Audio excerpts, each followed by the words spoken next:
hindi talaga i-consider ni immigration na i-sponsoran kayo ng inyong fiancé. Kasi hindi pa naman kayo mag-asawa. So anything happens, what if, for example, pumunta kayo dito, nag-break kayo, so wala, napapabayaan ka na. Madaming ganitong tao, may client ako, ganito yung ginawa nila, may employment na, pero ang ginawa, gusto kasi makarating dito under tourist visa. So ngayon, from Manila to Dubai, na-offload. So nung na-offload, ayaw sumuko, may pera. Pumunta ngayon ng Clark, nag-rebook Clark to Hong Kong, for example, ganyan. Offload pa rin. Pumunta ngayon ng Cebu, pumunta dito sa Malaysia, offload pa rin. Guys, we are here again. My name is Roel. My name is Mark. So for today's video, sasagutin namin yung mga katanungan na iniwan nyo doon sa YouTube channel namin. Okay? First question na nabasa natin dito sa comment sa YouTube. Galing kay Irene Alvarez 3259. Ayun yung kanyang username. So shoutout sa iyo, Miss Irene. Thank you so much for watching our videos. At susunod kayo naman na makakapunta dito at mabibigyo namin. Yeah, come on. Hello po sir, hahanapan po ba ako ng AOS or Affidavit of Support kapag puntahan ko po ang fiancé ko sa Dubai? Pinoy po siya, pero di naman niya ako sponsor. Siya lang po ang nag-abyad ng round trip ticket, pero ako ang nag-book sa hotel. Okay, so Miss Irene, so pag galing talaga sa Pilipinas, actually alam mo Bark, medyo complicated yan.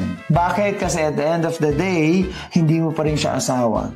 So, pupunta ka pa rin dito sa tourist visa. So pag ganyan, kailangan pa rin natin alamin yung background ni Miss Alvarez. Kung maganda ba yung trabaho mo dyan sa Pilipinas, magkano ba yung salary mo, or kaya mo bang i-finance yung sarili mo. Oo, I know na yung itong fiancé mo na nandito sa Dubai, pero di naman niya ako sponsor. Ayun nga, hindi talaga i-consider ni immigration na i-sponsoran kayo ng inyong fiancé. Kasi hindi pa naman kayo mag-asawa. So anything happens, what if, for example, pumunta kayo dito, nag-break kayo, so wala, napapabayaan ka na. At ang iniiwasan kasi ng immigration is maghahanap tayo ng trabaho dito. Especially fiancé mo yan. Pupunta ka dito. Tingin mo maghahanap pa ng trabaho? Oo. So dapat sila kasal na. Oo, mas okay na asawa ka. Pero pag ganyan, malaki pa rin yung chance na ma-offload ka. So yan yung question mo, Miss Irene. Sana nasagot namin na maayos. I-PM mo rin kami sa WhatsApp, Miss Alvarez, para mabigyan ka namin ng solusyon at i-check natin yung mga sagot sa katanungan namin kung saan kayo pwede. Okay? Especially kung may employer kayo dito, mas okay yung direct hire process. Okay, so Mark, next question. Okay, meron tayong second question galing kay Vic Decano 300 at ito yung question niya. Hello Sir Well, have a good day. Tanong ko lang po Sir Well. Example po, tourist visa po ako. Nakahanap po ako ng work dyan. Bibigyan po ba ako ng working visa ng company? Okay, so Miss Vic, unang-una, liliwanagin lang natin na paghanap ng work dito sa iyo is normal. Pero hindi siya legal sa mata ng Pilipinas. Kaya ang pangit pagsasabihin mo cross-country na kahit tourist ka lang, pagkatapos maghanap ka ng trabaho, yung kasi yung ayaw nila, diba? So, pero ganito, regarding to your question, of course, pag nakakita ka ng trabaho dito, pagkatapos may employer ka, kailangan bigyan ka nila ng employment visa. Actually, ang pinaka-legal talaga dito, bago ka mag-start sa isang company, dapat may employment visa ka. Pero, pinaka-importante. Totoo yan. Pero kadalasan dito sa UAE, ang ginagawa ng mga tao, hindi muna sila agad nagbibigay ng employment visa. Bakit? Kasi check pa nila if you're good sa company, kung magaling ka ba, or kung gusto ka ba nila. So parang naka-probation ka. Pero sa reality, dapat talaga, binibigyan kayo ng employment visa. And employment visa is free from the company. Hindi dapat kayo magpapayad nun. Oo. Kasi dapat din dyan on a legal way na ginagawa. Totoo yan.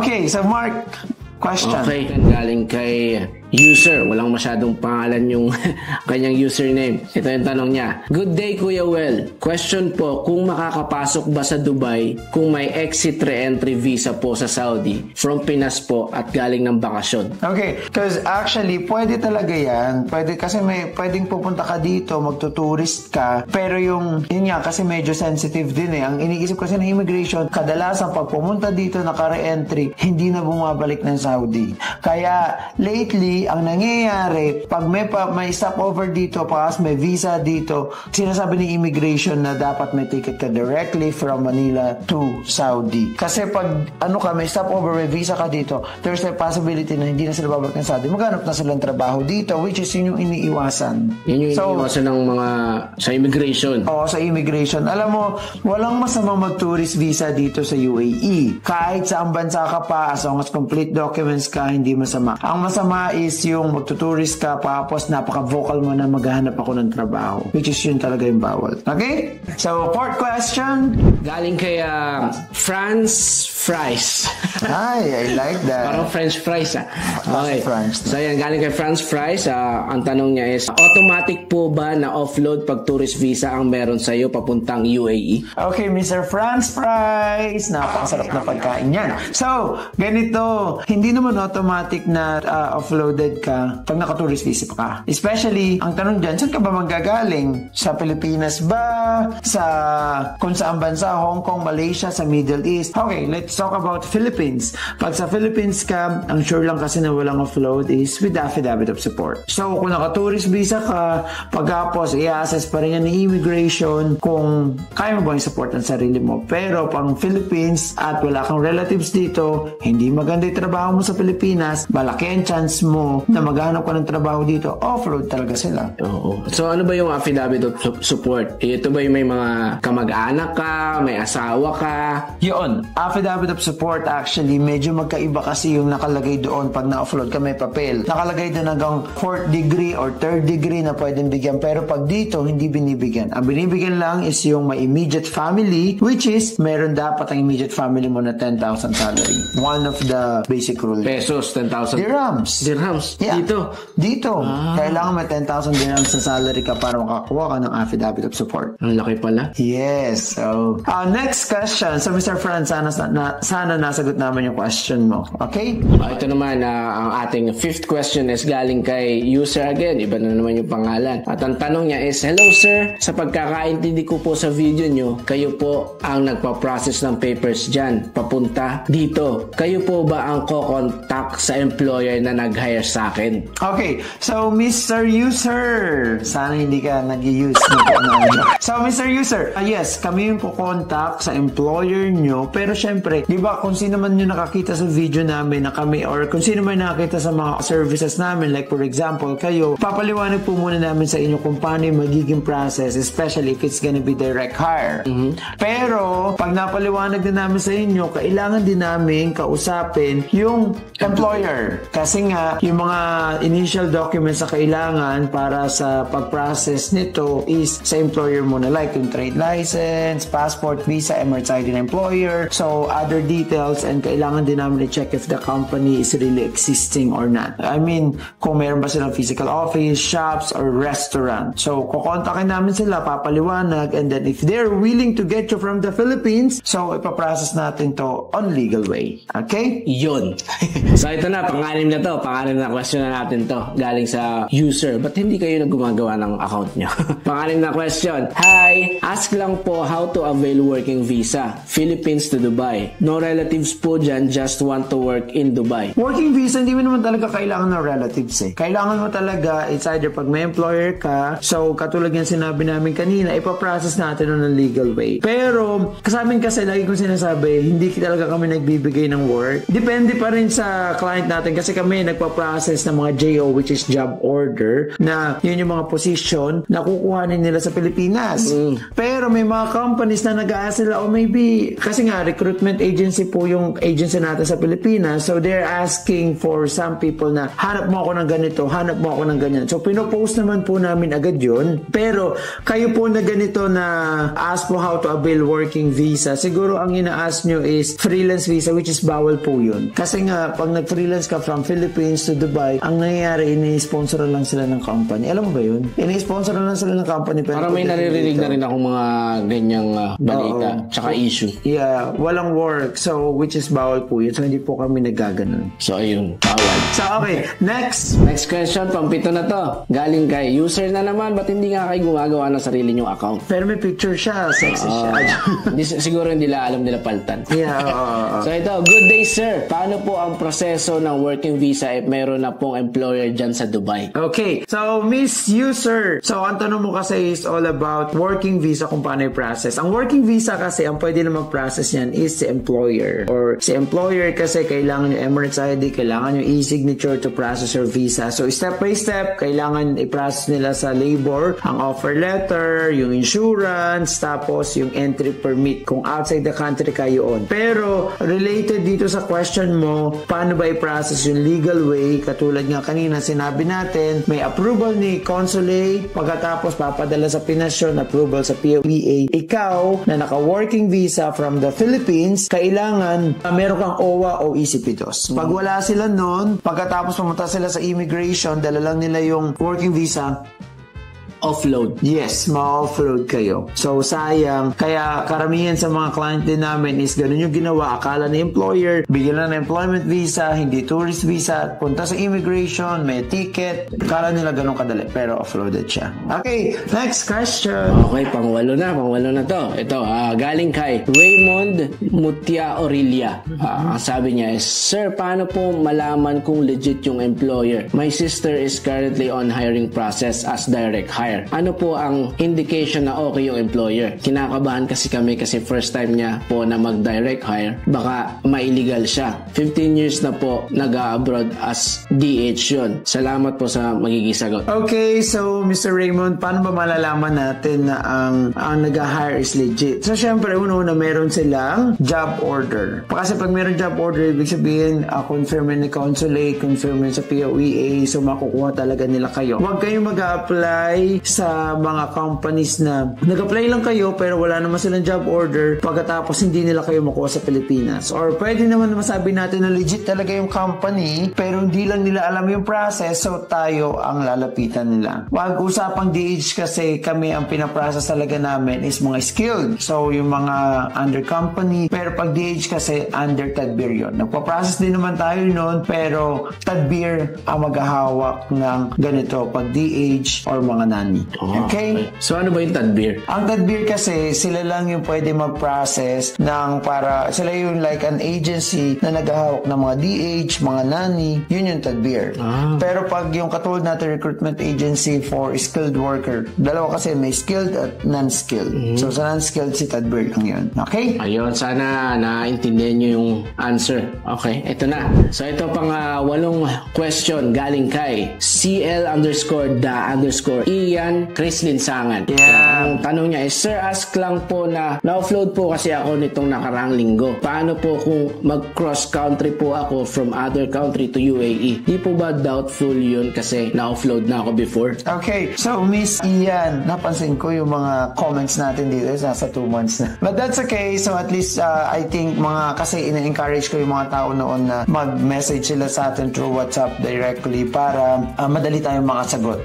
Kasi dito, syempre maghihintay pa sila o whatsoever. Pero, etong mga katanungan na kinuha namin sa YouTube is para makatulong din sa mga kababayan natin kung paano ba yung gagawin nila. So, alam niyo yung mga information na kailangan yung gawin pag bago kayo pumunta dito sa UAE. Eto, sa katanungan ni Mr. Christian, madaming ganitong tao. May client ako, ganito yung ginawa nila. May employment na. Pero, ang ginawa, gusto kasi makarating dito under tourist visa. So, ngayon, from Manila to Dubai, na-offload. So, nung na-offload, ayaw sumuko, may pera. Pumunta ngayon ng Clark, nag-rebook Clark to Hong Kong, for example, ganyan. Offload pa rin. Pumunta ngayon ng Cebu, pumunta dito sa Malaysia, offload pa rin. So guys, ang sinasabi dito is, pag meron ka na offload record, hindi ka na pwede mag-travel sa other countries na parang active pa rin yung visa mo dito sa UAE. At sobrang doubtful nun. Kasi kaka-offload mo lang napapunta ka dito ng Dubai. Tapos itatry mo na pumunta dito, parang mag-try ng cross-country, mag-try ng ganun. Hindi. Nakalagay dun sa papel, either with affidavit of support or working visa. Kaya kailangan lagi nating i-check kung ma-offload ba tayo o hindi. Kaya nandito tong aba. Kasi para hindi ka ma-offload, tamang process yung gagawin. Saka tamang documents, tamang advice din ang kailangan nyo. Kasi nga, kadalasan, hindi ko naman nila lahat sa mga travel agency. Pero tayo kasi inassess lang natin yung talaga hindi ma-offload. Pag alam na natin ma-offload, so sinasabi natin directly yun sa tao. po. So, it's gonna be your risk kung talagang iti-take nyo pa or hindi, kasi yung iba nanghingi sa atin ng advice pero nakabook na sila ng ticket, meron na silang visa. So, advice na lang. So, sasabihin ko sa kanila, ma-offload kayo. Na-offload nga sila. Pero dahil meron na nga silang ticket at visa, itatry pa rin nilang pumunta dito. So, ganun yung mangyayari po sa inyo. Kaya kami, hindi lang po kayo bibili sa amin ng visa, kundi i-assess din po namin kayo kung ano yung magiging result ng inyong Mahirap yung ganyan na offload. Ang dami na sayang ang panahon. Sayang ang pera. Ang dami na sayang. Kaya dapat doon kayo sa sigurado. Saka may stress pa talaga sila doon, which is nakakakaba talaga na ganyan. Diba?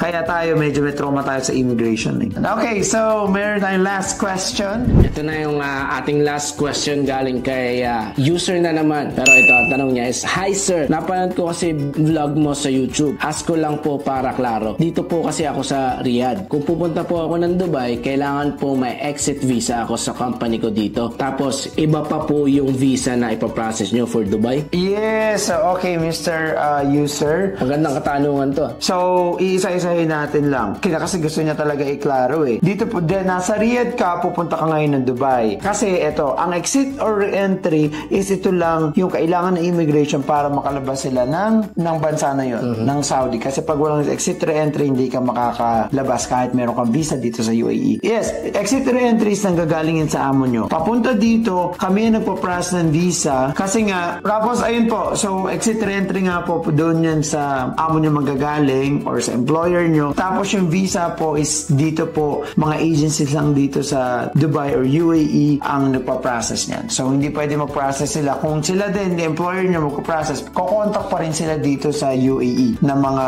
legit na travel agency to do the process of visa dito sa UAE. So iba po yun, magkaiba po yun. Minsan siguro nalilito siya, kala niya exit is yun na rin ang papasok dito or yung re-entry papasok dito. Hindi, requirements lang po yun sa immigration para makalabas po kayo from Saudi. Iba-iba po kasi. Sa Saudi, kailangan na exit re-entry. Pero like for example, pag nasa Hong Kong ka, Malaysia, kahit employed ka, pwede kang lumabas agad-agad. So dati nga may bumili sa amin ng visa, tapos ano lang siya, paglabas siya ng bahay, diretso lang siya sa airport, immigration, napunta na siya dito, ganun kadali. So wag po tayong malilito doon kung ano ba ang exit re-entry or exit, pagkatapos ang visa dito sa Dubai. Iba po yun. Okay? Magkaiba po siya. Sir, sana naging klaro yung mga sagot namin sa inyo. At ito na nga, dito na nagtatapos yung ating questions sa mga comments natin sa YouTube. At sana lahat ng mga naging answer is naging smooth at klaro sa inyo. Sana lahat naintindihan nyo po. Kung meron pa silang mga katanungan, you can message us through WhatsApp. So, ilalagay natin dito yung WhatsApp natin para, kasi nga, yung mga question nyo is broad.